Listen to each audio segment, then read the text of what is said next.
আসসালামু আলাইকুম। আপনাদের কাছে একটু বিচার দেওয়ার জন্য ভিডিওটা তৈরি করছি। আসিফ নজরুল শাওনের ঘরে যাইতে পারে, এখন হাঙ্গামা যদি লাগায় দেই। আসসালামু আলাইকুম প্রিয় দর্শক শ্রোতা, আসিফ নজরুলের অপকর্ম ফাঁস। 24 ঘন্টার মধ্যে আসিফ নজরুলকে পদত্যাগ করতে হবে। সাংবাদিক ইলিয়াসের আরেকটি বিশেষ এপিসোড, গুরুত্বপূর্ণ তথ্য। আশা করি সম্পূর্ণ ভিডিও জুড়েই থাকবেন। চলুন ভিডিওতে বিস্তারিত দেখে আসি। আসসালামু আলাইকুম।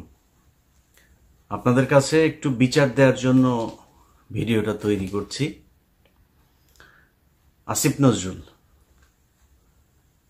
বিডিআরের যেই সদস্যদের আপনার বিচার চলছিল শেখ হাসিনার সময়ে, প্রায় 7 মাস হতে যাচ্ছে, এখনো পর্যন্ত তারা জেলখানায়। আমরা এই বিডিআর নিয়ে অনেক কথা শুনেছি যে এটা ভারত এসে করিয়েছে, যেসব যারা খুন করেছিল তাদেরকে সরিয়ে দেওয়া হয়েছে সাদা গাড়িতে করে, কালো অ্যাম্বুলেন্সে করে, নানান কথাবার্তা শুনেছি না আমরা। যদি সেটা সত্যি হয় তাহলে যারা খুন করেছে, আসলে যারা খুনের সাথে, সেই তোরাবালি, তারপরে লেদার লিটন, এদের তো সব ছেড়ে দেওয়া হয়েছে। নানক নাই, আজম নাই, সেলিম নাই, তাপস নাই, কেউ নাই, তো তাদের সব ছেড়ে দেওয়া হয়েছে। রেজানুর আছে, সে কোথায় এখন, কি পলাতক না দেশ থেকে চলে গিয়েছে আমরা জানি না। ওই সময়ে এই যে মইনুল হাসান ইসলাম, মেজর জেনারেল, সে পালায় যাচ্ছিল। তো এরকম কারা কারা আছে এগুলো আমরা সব আগে থেকেই শুনেছি।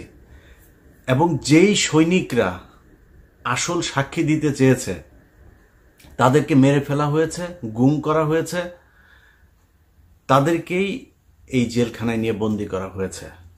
যারা খুন করতে চেয়েছে, যারা খুনের সাথে জড়িত ছিল, তাদের তো সরকার বহু আগেই ভারত পাঠিয়েছে, মেরে ফেলেছে, পালিয়ে যেতে সুযোগ দিয়েছে। নানান এই ইতিহাস আমরা গত 15 বছর ধরেই শুনছি, এগুলো তো জানা, এটা নতুন করে উদ্ঘাটন করার কিছু তো নাই। আসিফ নজরুল 7 মাসে এখন পর্যন্ত এই বিডিআরের যে নিরীহ জওয়ানগুলো, যারা সব সত্য কথা, সত্য সাক্ষী দিয়েছিল, তাদেরকে আসামি বানিয়ে শেখ হাসিনা জেলখানায় রেখেছে। তাদেরকে এখনো আসিফ নজরুল জেলখানায় রাখলো। তাদেরকে জেলখানায় রাখার জন্য আসিফ নজরুল যত ধরনের ষড়যন্ত্র আছে সব কিছুই করছে। আমরা সেই 5 তারিখের পরের এই পর্যন্ত মোট 4টা শুনানি হলো। 4 শুনানিতে সব শেষ জানুয়ারির 8 তারিখে আমরা মনে করেছিলাম 9 তারিখে কিছু একটা হবে, অন্তত কয়েকজনকে ছাড়বে। দেখেন আসিফ নজরুল এই ইন্ডিয়ান রয়ের এই সদস্য কত বড় খারাপ, কত অসভ্য। ওইভাবে পারে নাই।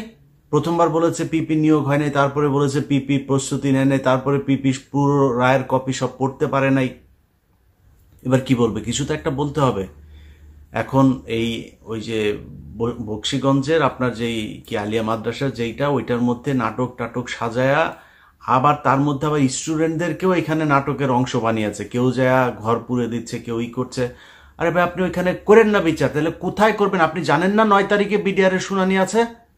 জায়গাটা তো ঠিক করে রাখবেন, সেটা ঠিক করেন নাই কেন?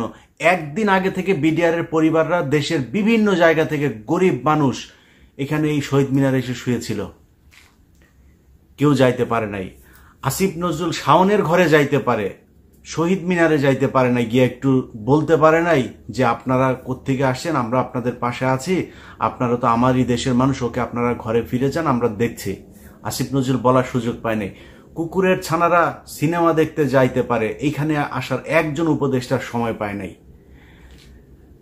এখন হাঙ্গামা যদি লাগায় দেই, এদের তো কষ্ট আছে, তাই না? এদের পরিবারের লোকজন, কেউ মারা গিয়েছে, পঙ্গু হয়ে। বিডিআর এর লোকজনের বর্ণনা শুনি, পা নাড়াতে পারে না, পঙ্গু হয়ে গিয়েছে, হাঁটতে পারে না। কন্ডেম সেলে যারা থাকে তাদের অবস্থা আরো ভয়ঙ্কর। তাইলে এখনো কারারক্ষী জেলখানার ভেতরে এখনো পর্যন্ত আপনার এই আওয়ামী লীগের, ছাত্রলীগের এই নেত্রী তারা এখন পর্যন্ত বিভিন্ন গুরুত্বপূর্ণ দায়িত্বে আছে। তারা হাসপাতালে, এই কারাগারের ভেতরে নানান ধরনের এই দিয়ে আপনার কি বলে আওয়ামী লীগের লোকজনকে সুবিধা দিয়ে, যারা শেখ হাসিনার সময় জেলখানায় গিয়েছে, এই কি বলে আইসিটি অ্যাক্টে যারা মামলাতে গিয়েছে, তাদের উপরে নির্যাতন চলছে, তাদেরকে নানান সুযোগ সুবিধা দেওয়া হচ্ছে না। আর আওয়ামী লীগে যারা যাচ্ছে তাদেরকে সব ধরনের বাসা থেকে খাবার টাবার সব কিছু চলছে। এইভাবে এখনো পর্যন্ত জেলখানা চলছে। তো এই মানুষগুলোর পরিবারের তো কষ্ট আছে, তাই না? এদের তো দেয়ালে পিঠ থেকে গিয়েছে। তাদের জন্য 9 তারিখে এইভাবে ধোকা দিল আসিফ নজরুল। তো 9 তারিখে আপনি আলিয়া মাদ্রাসার এখানে করবেন না, বক্সিগঞ্জে করবেন না, কোথায় করবেন? কোনো একটা জায়গায় আপনি আগে থেকে সেটা ঠিক করে রাখা উচিত ছিল, করেন নাই। পরশু দিনের ঘটনা বলি আপনাদেরকে, বিডিআর হত্যাকাণ্ড নিয়ে একটা কমিশন তৈরি করা হয়েছে না? এই পর্যন্ত আরো একটা কমিশন আছে, কিন্তু গুম কমিশন। গুম কমিশনের যেসব চেয়ারম্যান, তাকে হচ্ছে আপনার অ্যাপিলেট ডিভিশনের আপনার বিচারকের দেওয়া হয়েছে, পদমর্যাদা দেওয়া হয়েছে, আর সদস্যদেরকে হাইকোর্ট ডিভিশনের এই বিভাগের আপনার বিচারকের পদমর্যাদা দেওয়া হয়েছে। এখন পরশু দিনের মিটিংয়ে এই যে সদস্য যে কজন ছিল, সেখানে এই মেজর জেনারেল ফজলুর রহমান সাহেবও ছিলেন। ফজলুর রহমান সাহেব ওই দিনের মিটিংয়ে নাকি খুবই চুপচাপ ছিলেন, তিনি কোনো কথা বলেন নাই। জানি না কেন কথা বলেন নাই। সদস্যরা সবাই দাবি করেছে তাদেরকে যেন ওই মর্যাদাটা দেয়া হয়। সেখানে বিশেষ করে স্বরাষ্ট্র সচিব, আরো কয়েকজন আমলা ছিল, তাদেরকে বলেছেন যে না, আপনাদের এত পদমর্যাদা লাগবে কেন, আপনারা কাজ শুরু করেন। পদমর্যাদা এই জন্যই লাগবে, তারা চাইলেই একজনের বিরুদ্ধে সমন জারি করতে পারবে, তারা চাইলেই একজনকে জিজ্ঞাসাবাদ করতে, চাইলেই একজনকে আটক করার এই আদেশ দিতে পারবে। এই জন্য লাগবে, তাদের গাড়ি থাকবে, তাদের সিকিউরিটি থাকবে, তাদের সাথে গানম্যান থাকবে, এই জন্য তাদেরকে ওই পদমর্যাদা দিতে হবে। এটা দিতে চাচ্ছে না। আপনাদের নিশ্চয়ই মনে আছে, এই বিডিআর হত্যাকাণ্ড নিয়ে কমিশনই করতে চাচ্ছিল না।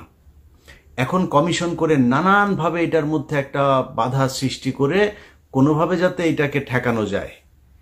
এখানে তো 1-2 টাকার খেলা না, তো পুরো দেশ, ইন্ডিয়া একদম রাষ্ট্রীয়ভাবে এটার বিরুদ্ধে।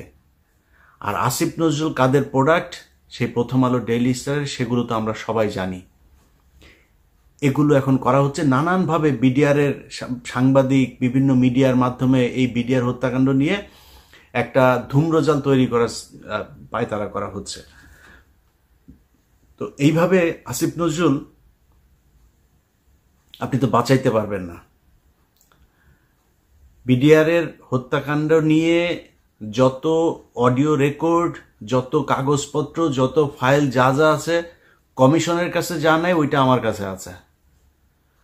এখান থেকে বাঁচতে পারবেন না। তো আমি কাজ করছি, দিন রাত খাটছি বিডিআরের এই ফাইল নিয়ে। এক এক ফোন রেকর্ড, সেই 25 তারিখের, 26 তারিখের, 27 তারিখের এক এক ফোন রেকর্ড 1.5 ঘন্টা 2 ঘন্টা করে শুনছি, সারা দিন রাত এগুলো শুনছি, শুনে শুনে লিখছি। আমি তো ফাঁক ফোকর রাখবো না, এমন এক জিনিস বানায় দিব এই কমিশন। শুধু আমার এই অনুসন্ধান দেখা যদি নাকি রায় দিয়ে দেয়, এনা আর কিছু লাগবে না। আসিফ নজরুল আপনি যত টাকাই খান, যাই করেন, যেমনি চান, এটা বাঁচাইতে পারবেন না। আর যদি মনে করে থাকেন যা মনে চায় তাই করবেন, এই যে বাংলাদেশ ব্যাংকে রয়ের এক সদস্যকে আপনার বসানো হচ্ছে এখন, সব জায়গাতে আসিফ নজরুলের এই যে পিএস, বলেছিলাম না যে এবিএম খায়রুল হকের পিএস, মনে করেন যে সে জানে না, বোধহয় আমরা জানিয়ে দিয়েছিলাম তো না, সে ব্যক্তি এখনো তার পিএসসি আছে, ওই সেই মহিলা সে ওইখানেই আছে। সচিব, আইন মন্ত্রণালয়, মানে পুরো চালাচ্ছে হচ্ছে আওয়ামী লীগের লোকজন। যে কারণেই গাজীপুরের সবশেষ কনস্টেবলকে আপনার অবকাশকালীন এই আপনার বিচারক হয়েও সে আপনার করছে, কি বলে, এই মানে কনস্টেবলকে আপনার দিল, জামিন দিল। কেন জামিন দিল? কারণ ওই যে নিজের দলের লোক, দাদাদের দেশ থেকে ফোন করা হয়, এটা করো, এটা করে দাও, তার ওএসডি করা হয়েছে। কেন এইচডি করতে হবে কেন? এখন আবার আইন দেখাইতে পারে যে না জজ সাহেবরে চাইলেই এই করা যায় না, ওই করা যায় না। এত আইন দেখায় তো আপনারা ক্ষমতায় আসেন নাই, তাই না? আপনারা কেউ জিজ্ঞেস করে নাই তো। ওরে বিচার করলে, ওরে গ্রেপ্তার করলে কেউ আপনারা তো এসে জিজ্ঞেস করতো না যে ভাই এটা করলেন কেন, করেন নাই। যাই হোক, আসিফ নজরুল, প্রথম আলো, ডেইলি স্টার মিলে এই বিডিআর হত্যাকাণ্ড এটাকে ধামাচাপা দেওয়ার চেষ্টা চালিয়ে যাচ্ছে এখন পর্যন্ত। বিডিআর এর পরিবারগুলোকে নানাভাবে হুমকি দেওয়া হচ্ছে ডিজিএফআই, এনএসআই থেকে। তাদের কিছু কিছু ডিজিএফআই, এনএসআই কর্মকর্তার ফোন রেকর্ডও তাদের কাছে আছে। তো এগুলো করে করে এই বিচারটাকে বন্ধ করার জন্য পায়তারা করা হচ্ছে। আসিফ নজরুল এবং আসিফ নজরুলের ছানাপোনা সবগুলাকে বলতে চাই, টাকা পয়সা কামায় তো ভোগ করবেন না, এই টাকা পয়সা তো বের হয়ে যাবে। অনেক আমাদের প্রিয় উপদেষ্টার বাবা পর্যন্ত গিয়া চাঁদাবাজি করছে, সেই ফোন রেকর্ডও আছে। বাপরে মাঠে নামিয়েছে চাঁদাবাজি টাকা কালেকশন করার জন্য। আবার এটার আবার একটা বৈধতা নিয়েছে, কিভাবে জানেন? ওনারা নাকি দল গঠন করবে, দলের জন্য টাকা লাগবে। আপনাদের অপমান করতে চাই না, নামগুলিও বললাম না, অডিও ছাড়ি না এখন পর্যন্ত। পরিস্থিতি এমন করবেন না যে সেগুলো ছাড়তে বাধ্য হই, তাহলে কিন্তু মুখ দেখাইতে পারবে না। আসিফ নজরুলের বিচির মধ্যে কামড় দিয়া বসা বসা আসিফ নজরুল যা বলবে সেটা শুনবেন, খুব বেশি দিন কিন্তু সহ্য করব না।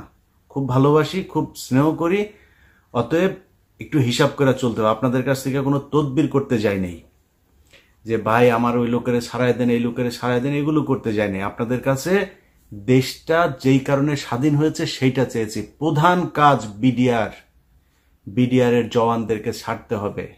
আসিফ নজরুল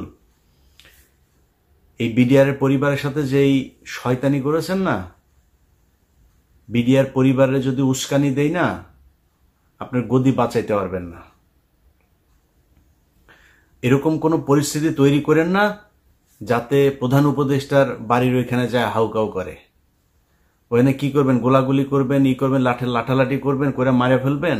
এখন তো সেই দিন নাই যে গুলি করে মারে ফেলবেন, লাঠি মাটি মারবেন। ওরা লাঠি টাঠি খাইতে রাজি আছে, আমি চুপ করিয়ে রেখেছি, তাই চুপ আছে। সো এদের কষ্ট কিন্তু আমি নিতে পারবো না। মানে ওদের যে কষ্টটা, সেই কষ্টটা ওরাই বুঝে কেমন লাগে আমি জানি না, আমি বুঝতে পারবো না ওইটা। সো ওদের যে কষ্টটা ওইটা অনুমান করতে পারি। ওদের কথাবার্তা শুনলে বুঝি যে কত আগুন জ্বলছে। ছোট বাচ্চা, 6 মাস বয়স, সেই বাচ্চা এখন বিয়ে করছে, এখন পর্যন্ত মানে করতে পারে নাই, কি বলে, বাবার মুখ দেখে নাই। 15 বছর বয়স, বুঝেন? একটু 2 দিন পরে বিয়ে করার বয়স হয়ে যাবে। অনার্স মাস্টার্স করছে, যেই ছেলে আপনার ক্লাস 3, 4, 5-এ পড়েছে, সে এখন পর্যন্ত বাবার বুকে বুক মিলায় তারপরে জড়ায় ধরতে পারে নাই। সো এদের কিন্তু কষ্ট আছে, হ্যাঁ, মাথায় রেখেন। আপনি বিডিআর বিদ্রোহের এই নাম দিয়া বিডিআর হত্যাকাণ্ডকে বাঁচানোর চেষ্টা করবেন, এই সুযোগ আপনাকে দেওয়া হবে না। কারণ ওইটা যদি আপনি বন্ধ করতে চান, কমিশনরে দিয়েও যদি বন্ধ করাইতে চান, আমারে মারা ফেলতে হবে। এইটা ছাড়া করতে পারবেন না কিছু। যাই হোক, আগে ভাগে বলে রাখলাম, খুব সাবধানে। বিডিআর এর এই বিষয় নিয়ে কোনো ধরনের ধানাই ফানাই এটা বাংলাদেশের মানুষ মেনে নেবে না। কারণ এইটার সাথে এই দেশের এই বিডিআর এর অস্তিত্ব জড়িত, সেনাবাহিনীর অস্তিত্ব, এই দেশের অস্তিত্ব জড়িত। দেখছেন না এখন চারিদিকে বর্ডারে বিডিআর এর অফিসাররা, সেনাবাহিনী আর বিডিআর মিলে কিভাবে বিএসএফ এর সাথে ফাইট করছে। সারা দেশের মানুষ প্রয়োজনে ট্রেনিং নিয়ে তারপরে বিএসএফ এর সাথে দাঁড়াবে। ভারতের সাথে বাংলাদেশের মানুষ কোনোভাবেই কোনো কিছুতে সমঝোতা করতে রাজি না। এই দেশের মানুষ যুদ্ধ করবে, মরে যাবে। শুধু তোদের মতো কিছু অসভ্য টাকার কাছে তোরা তোদের মা বোনকেও আরেকজনের খাটে শোয়াই দিয়া তারপরে টাকা নিতে পারিস। এটা যদি না পারতিস তাহলে এই আগস্টে যা ঘটলো, সেই জুলাইয়ের 16 তারিখ থেকে 5 আগস্ট পর্যন্ত, এরকম একটা সরকারের পার্ট হয়ে টাকা পয়সার জন্য এত বিট্রে করতে পারতে না। তোরা তোদের মা বোনদেরকেও আরেকজনের সাথে খাটে দিয়ে আসতে পারবি। আল্লাহ হাফেজ। দর্শক শ্রোতা, সাংবাদিক ইলিয়াস আসিফ নজরুলকে নিয়ে কেন এত এপিসোড বের করতেছেন, এর পেছনে কারণ আসিফ নজরুল বাংলাদেশে বর্তমানে আইন উপদেষ্টা মণ্ডলীতে আছেন। তিনি একজন আইন উপদেষ্টা। আইন উপদেষ্টা হওয়া সত্ত্বেও বাংলাদেশে এখনও কারাগারগুলোতে অন্যায়ভাবে ন্যায় বিচার পাবে এই আশায় শেখ হাসিনার যুগ থেকেই এখন পর্যন্ত, শেখ হাসিনার সময় থেকে এখন পর্যন্ত কারাগারে তারা বন্দী অবস্থায় আছে, অথচ তারা নির্দোষ। তাদেরকে বের করার কোনোই ব্যবস্থা করতেছে না ডক্টর আসিফ নজরুল। তাই পিনাক্কি দাদা এবং সাংবাদিক ইলিয়াস, এই দুইজন কিন্তু এই আসিফ নজরুলের উপর প্রচুর ক্ষেপা। তা সাংবাদিক ইলিয়াস যে কথা বললেন, এ বিষয়ে আপনার মন্তব্য থাকলে লিখবেন। আজকে এই পর্যন্তই। আল্লাহ হাফেজ।